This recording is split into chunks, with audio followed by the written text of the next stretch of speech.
आपण शेपूची डब्यासाठी शेपूची सुकी भाजी करणार.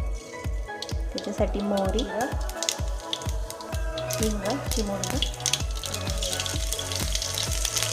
लसूण, क्रश केलेला कांदा मऊ व्हायला पटकन. चला कांदा चमचा हळद, मॅगी मसाला, एक पुडी मिक्स करून घेऊया. आता मिक्स करून घेऊया सगळी.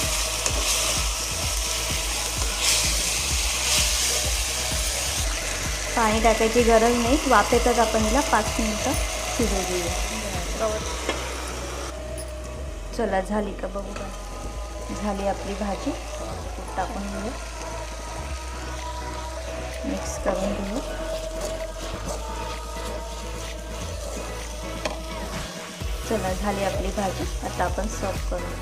ही बघा डब्यासाठी सुकी शेपूची भाजी. तुम्ही पोळी बरोबर भाकरी वगैरे खाऊ शकता. आवडली असेल तर लाईक करा, शेअर करा, सबस्क्राईब करा. धन्यवाद.